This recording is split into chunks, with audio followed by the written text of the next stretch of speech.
So the last Dawnwalker video, reaction video on the channel did very good. So I really want to check in and listen to the devs talk and see what they say, like hear what their philosophy is behind the team, the game, and stuff like that. So it's gonna be 20 minutes. I'm probably gonna stretch it out a little bit further. We'll see. You guys will also see in the length of the video, but let's just watch it.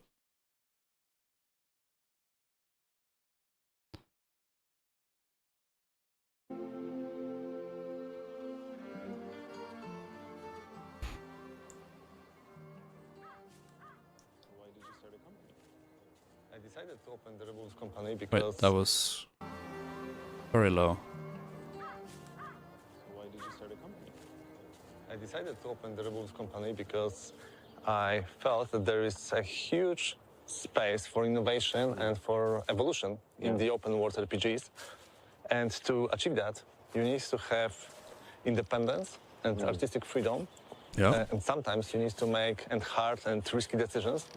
And the best way to True. do that is... True. And I feel like we're not seeing that a lot. A lot of the big companies, they want to play safe. Right? Or so it looks like. They're not risking a lot. So these are the devs behind the Dawnwalker, the trailer I reacted to 2 days ago. No, I don't think these have any correlation with CD Projekt. I think these, well, outside of the director being the director from Witcher 3, though. So maybe the ones who left, yeah. I should check more into that, like how much of the team, like how many of them are CD Projekt X devs. Anyways, let's continue. To open your own company and to make your own choices.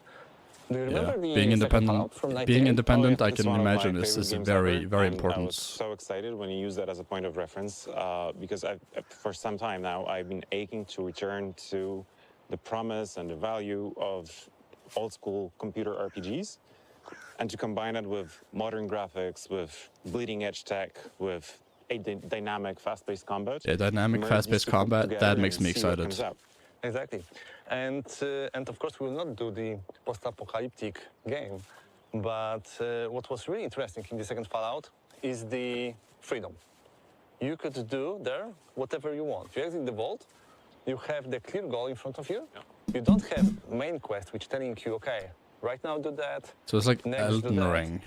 You just like, you know, shape your own main story and Breath of the Wild. Your own experience, and this is like the total freedom in the games. Yeah, and as a writer, this is something that excites me about the games the most.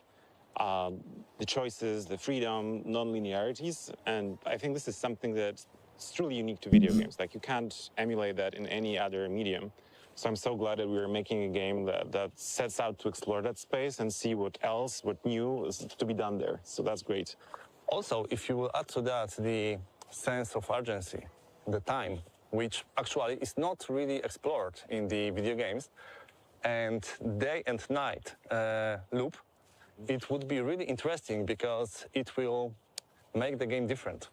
Yeah, no, I get that, because the sense of urgency is so important. Is he aiming at, like, when they did release a 1 hour loop of the day and night cycle? I'm wondering, thinking about some of the comments I got from on the last video. Thanks for the comments, by the way. Talking about like changing. Things change depending on the day and night cycle, like the game director said, right? But the way he talked about it here seems like there's actually going to be a mechanic where the game is gonna change during the night, and I'm wondering if are we gonna have a different skill set that we have to use, or can we use the same skill sets? Do we have to like? Are we gonna have multiple types of like gear presets? Can we change into something? And there's a lot of questions. I guess we'll see all of this and get all the answers in the gameplay trailer in the summer. But I think it's fun to just ask questions. Night loop, it would be really interesting because it will make the game different. Yeah, no, I get that because the sense of urgency is so important in the context of open world RPGs where players can become distracted and kind of get away from the main story. So finding a way to make sure that they remain invested, that they remain at the edge of their seats is so important, and I think it's something that's lacking from the games in that niche. And if you will add to that the hero, who Damn, have the lens different flare. loop at day and Lens flare's different going loop at the crazy. night, it makes the game really unique.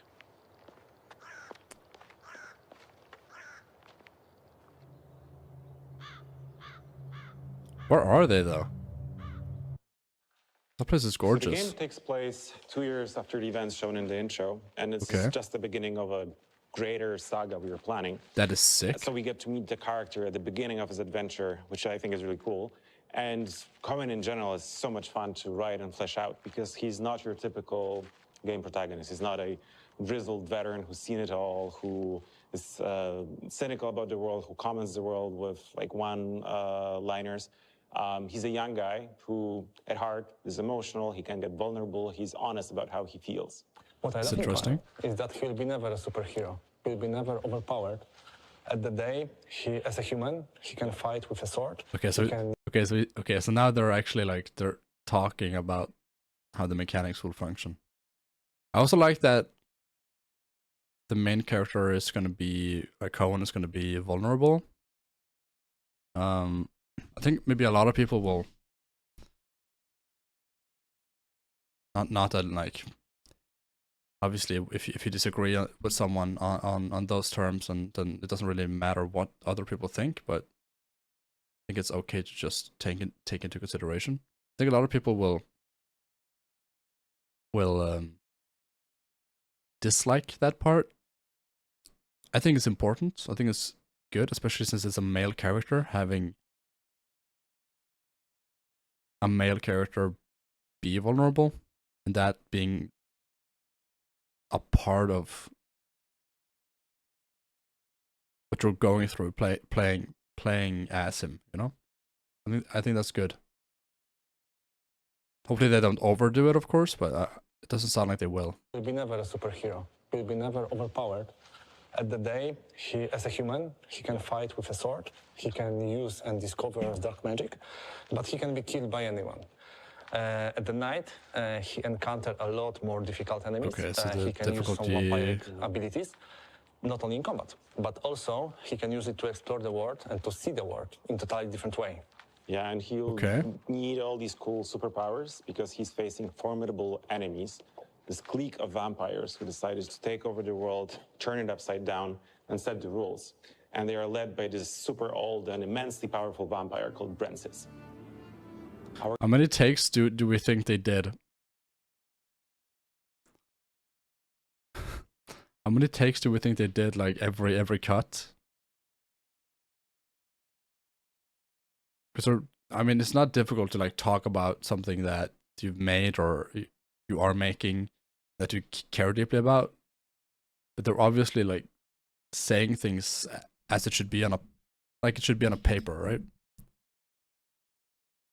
But I just wonder how many times they had to like go back and walk again, try again, right? Our game is set in 14th century Europe, and it's a world in deep crisis. First, the continent has been ravaged by the plague, then wars, and now famine. And pretty all the while, real. vampires have been watching from the Close to shadows, real life. waiting for the perfect moment to strike. And finally, For when our humanity history, I mean. is at its lowest, they come out of the shadows, they overthrow the feudal lords, and they move into their castles.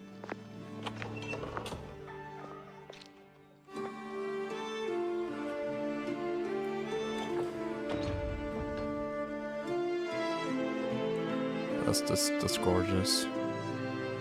Vampires ruling the world is not necessarily the bad thing. Feudal lords in that time killed the whole villages to prevent, you know, the plague. And the vampires, they defend Coen and his sister. They even healed Lunka. I'm curious about I know if they that, cursed his sister in any way, or if in they just blood, healed her. But it's not a huge cost of safe and good life. Well, to that I'd say that vampires' favors are uncertain. And sure, they protect the people of the valley where the game takes place, but they see them as cattle, so they protect them to then lead them and ultimately kill them. And the blood tax you mentioned, it's taken from everyone, the frail, the weak, the old. Each week they have to convene at the church for a blood mass. So for some people, that's deeply traumatizing or might even end up in them dying. So in the end, I'd say the balance is more or less equal. And that's something that I actually really like about our setting, this world, that nothing is simple. Nothing is just black or just white. Yeah. And you have to decide for yourself, like, what do I think is the right choice? What is the path I want to take? And what is the path I want to avoid? And ultimately, Coen's family ends up in the dungeons of the Vampire Lord. And even as Coen is trying to free them, he will meet people who still support the regime. It's even more challenging for players because Coen has only 30 days and 30 nights to save his family.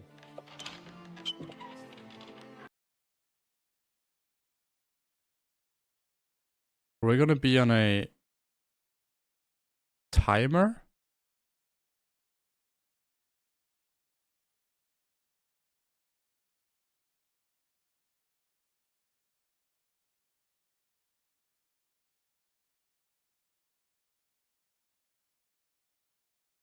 I'm not gonna like...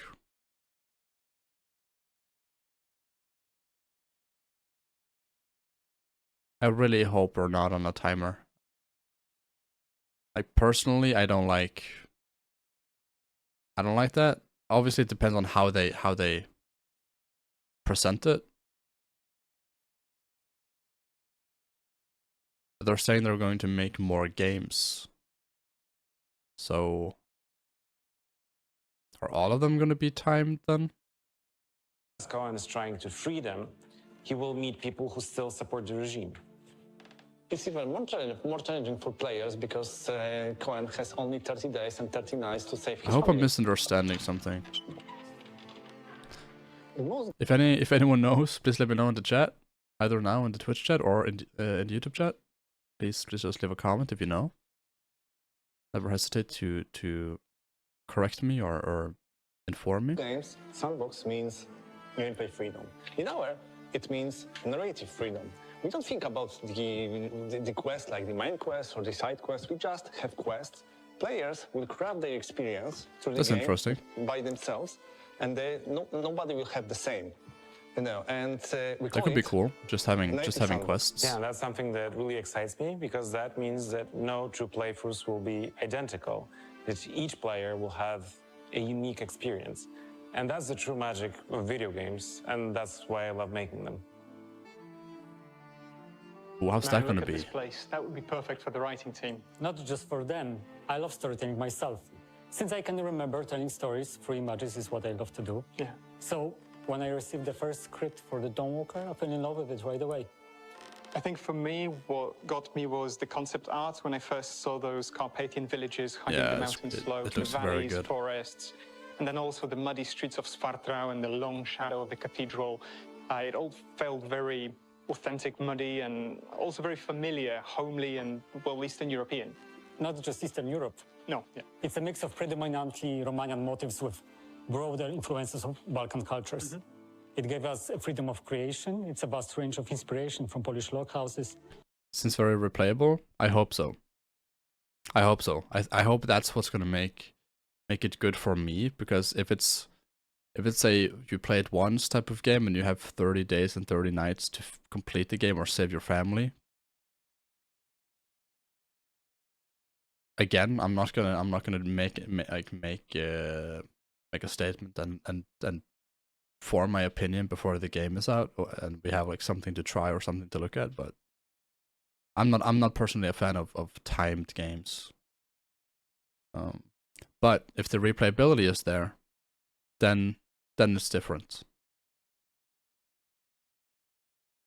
motifs with broader influences of Balkan cultures.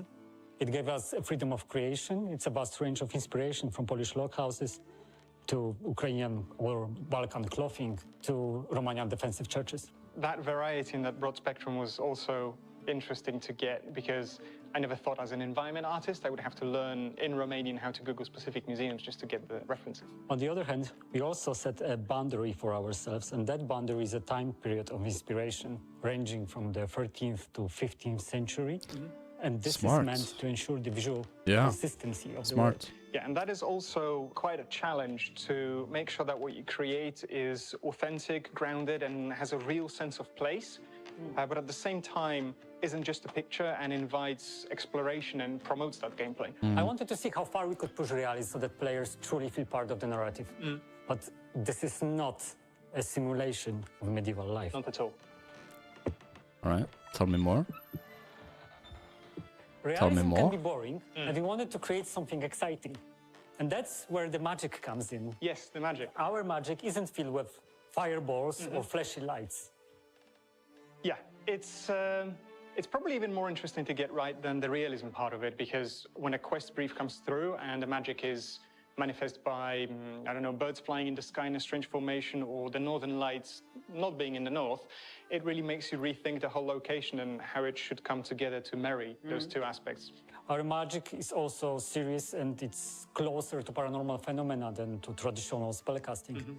It's like the X-Files set in the Middle Ages, all deeply rooted in the history of the Dawnwalker world. Yeah, and I think it's the weather and the lighting system that do majority of the heavy lifting to take a location and really push it one notch above realism to give it a slightly off feeling. I think my favorite location for that is the cathedral. During the daytime, it's a monument. That looks incredible. I wonder if this is the tower that we see Coen on in the first trailer they showed. Because he's like hanging off like it's out of Assassin's Creed. I'm wondering if it's from the cathedral. I'm not sure. He like slides down or it might be. It looks really good though. To Gothic architecture with people bustling around. And then as soon as the sun starts setting in and the streets clear. Notre Dame?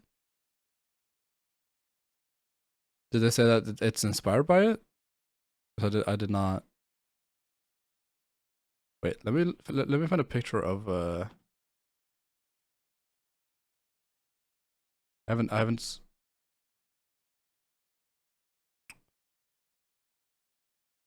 Oh yeah, that's pretty similar. I mean, it's a cathedral. I don't know how similar cathedrals were. Damn, that is a nice cathedral. Wow. Wow. I think you're right in the sense that they've like taken a lot of inspiration from Notre Dame.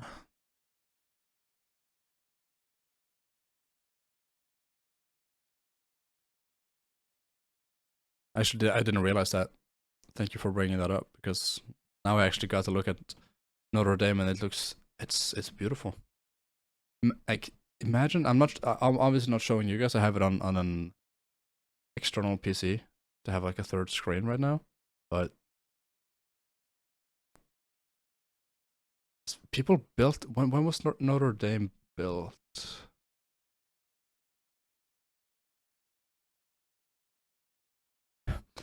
In 1163, people built this monster. That's crazy.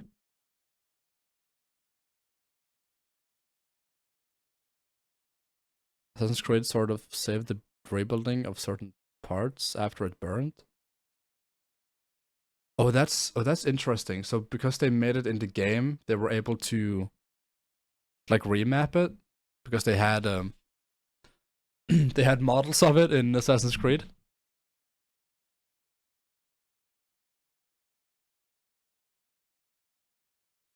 I mean, W for video games, am I right? I mean, that's just the power of video games.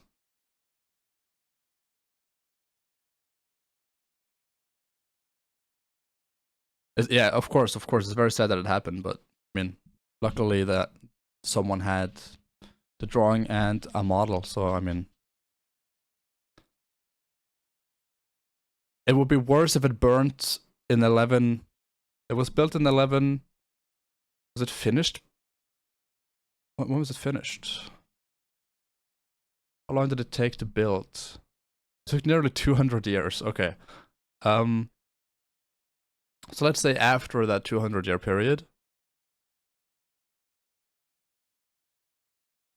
Oh, it reopened to the public in December last year. Nice. Let's say that it got burnt, like it burned down shortly after. That would be a worse time for that to happen. I mean,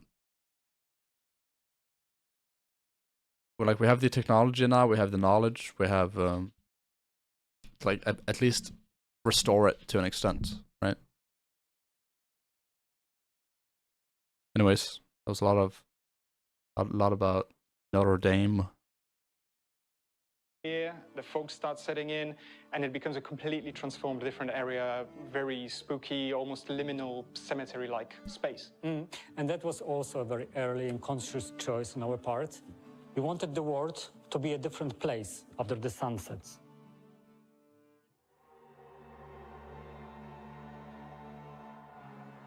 Right, so hold on. Environment art is something I understand, right? I do it every day, I understand the creative process behind it, but I've never touched anything to do with character art, which is your speciality. So would you mind walking me through what was your creative process in coming up with that whole thing? Sure.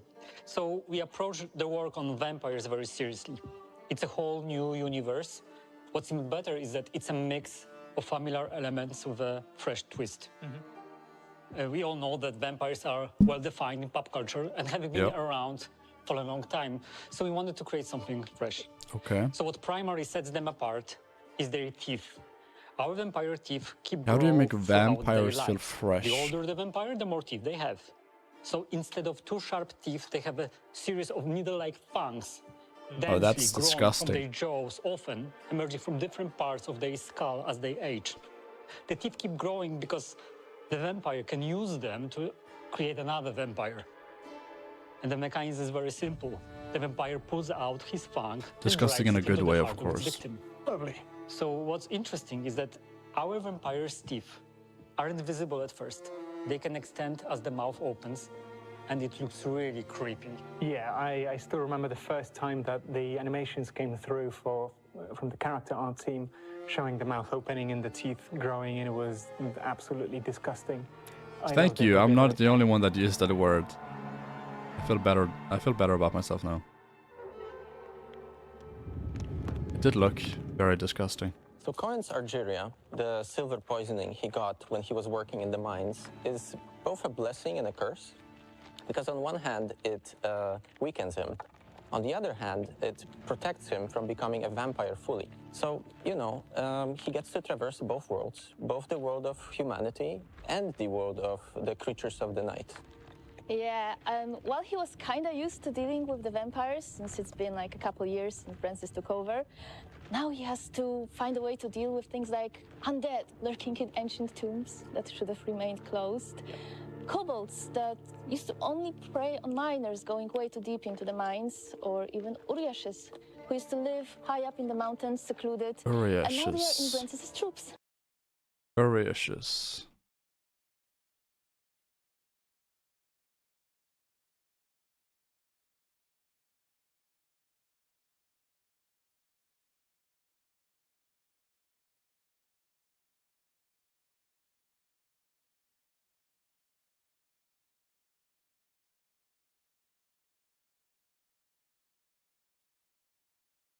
Interesting.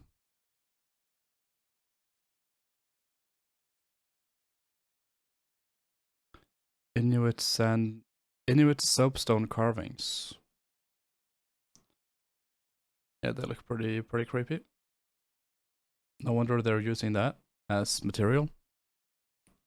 Yeah, and they are vastly different. Oh yeah, they all have their own separate cultures, and well, if you want to deal with them, I would kind of like to you should get to know them a bit, or else you might get tricked, because they all have their own goals, aspirations, now that they came out of the shadows in Brancis's wake. It's a source of a lot of tension, right? Yeah, there's a lot of tension. Some of them can cooperate with humans, but mostly it's just new issues, new problems nobody had to deal with before. But I think this is great because all of that tension, all of these problems are great storytelling material for us, for Yes. building all of that content. For example, Brancis, he had to normalize this thing for the humanity, convince everyone this is the new normal. Yeah.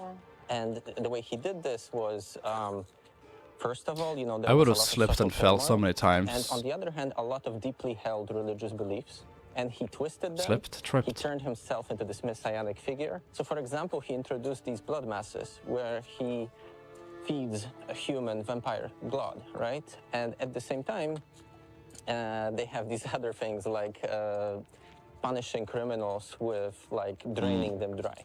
Yeah, but Gross. well, you know, some people actually liked it Huh? because once Brancis came in, he set up a new order of things. He finally got down to business, and then he locked the valley off so that nobody can touch it. No I thought outside she meant that outside some people influence can liked touch it. being bled dry. And, well, I was like, some what? others did not like it so much, and they began to reach into the depths of forgotten magic, occult, stuff like that. Yeah, so either way you look at it, the Veil Sangora will never be the same again. Not a chance. That is a lot of world building, isn't it? Oh, absolutely. There are so many things we need to remember Sounds to make very this into good. a cohesive whole. And at the same time, just you curious have to the see challenges how posed it by the open world itself. Plays out. Because, you know, there is a risk of the content being formulaic or repetitive. Yeah. We handcraft all of it, and we focus on telling these unique themes we really care about. Oh yeah, we want to talk about loss, about the meaning of family, about opposing tyranny, about trying to coexist with creatures you've never had to coexist with before. Well, but that would be difficult to do with just Coen and Brancis, right? Impossible, actually. We had to create a whole host of characters, and we really wanted to avoid having Are those hard-to the characters that we like, saw without motivations, in without backgrounds, the goals and cinematic? ambitions. But Yeah. you know, when you meet those characters, your goals and ambitions may overlap, and you befriend them, or it might be the opposite, and you go on a warpath with them. But you know, given the goal that you have ahead of you, it might be good to have some friends to go along with. Well, but you could go on your own, right? If you wanted. Well, yeah, you could just grab a sword and go storm the castle. Yeah. But you know, it might be wise to, for instance, find So like the Breath of the rebel cell Wild. and try to dismantle Brancis's just go rule kill with them. Ganon. Or, I don't know, listen to Straight what off the an agent bat. from outside of Veil Sangora has to say. Which is exactly why I love how we structured the game, because we offer a lot of choice in which characters do you want to interact with, which you might want to skip altogether. And also on top of that, you have this layer of non-linearities where you can decide their fates, but also the fate of Coen and his family. Yeah, and I really like that because it gives us so much replayability. You can always choose a different path. There's something else waiting there for you. Yeah, exactly. And also on top of that, you know, get to find all these secrets of Veil Sangora and fill all the blanks and, you know, explore the world. And yet another path might be lurking within that. What do we think? What do we think so far? It sounds promising. Sounds like they know what they're talking about, at least. And I'm pretty convinced that they might probably also know what they're doing, which also is a good thing.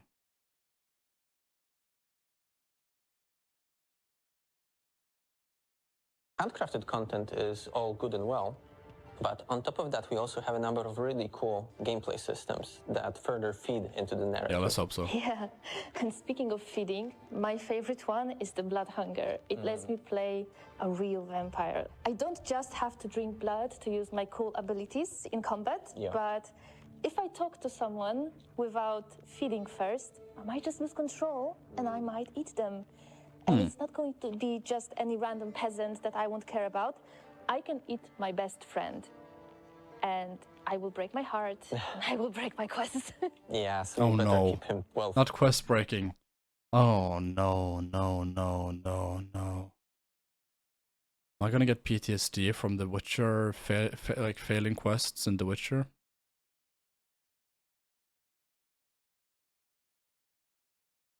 Fed. Yeah, definitely.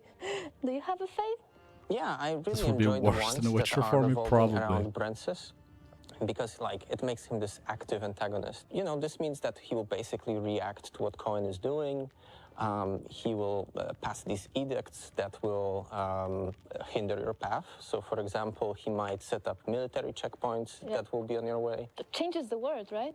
Yeah, exactly. And also, you know, it's not just him running the show. It's also his 3 powerful vampire allies. Yeah, when I saw them in CGI, that was such a hype moment. Finally animated, voiced, and just loved it.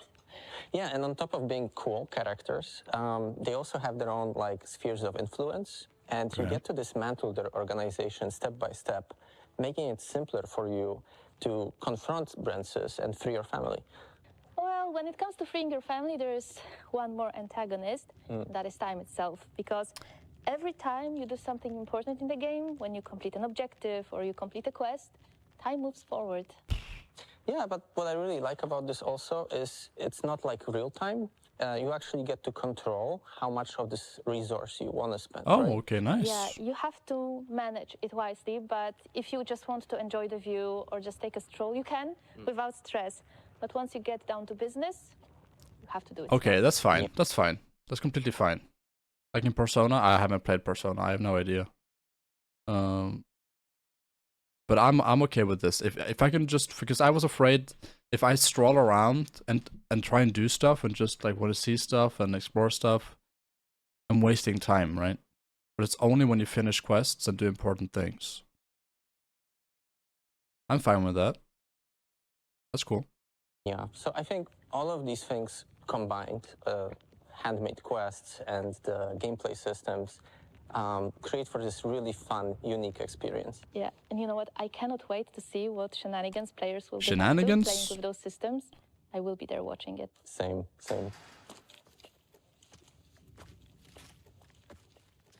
Thought they were looking at As me you for a can second imagine, there. Last 2 years were really intense for us. I want to thank the whole Rebels pack. You are the best, and it's a privilege to work with you. The Blood of Dawnwalker is a very special game for us because it's first truly ours. What you have seen so far is only the beginning. In upcoming months, we will share more with you. Yes. But for now, I will make sure to I cover have it. one more surprise for you. Huh? Best, and it's a privilege to work with you. The Blood of Dawnwalker is a very special game for us because it's first truly ours. What you have seen so far is only the beginning. In upcoming months, we will share more with you. But for now, I have one more surprise for you. Okay, so this video, obviously, I was about to ask, was there an event? Because I think I've reacted to this in the opposite, I've watched these in the opposite order, right? This was before. Was this before the cinematic? That's kind of awkward, isn't it?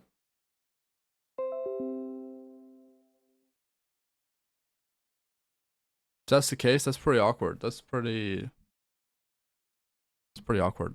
But I'll make sure to cover the game, like any updates that pop up. I think Sandra will make sure that I'm up to date. It's pretty good at letting me know when things are happening. But yeah. Make sure to like and subscribe. Let me know in the comments if you want to see more. Let me know in the comments what you thought about this video. Both the video I'm reacting to, but also my video, me talking. And yeah, I'll see you next time.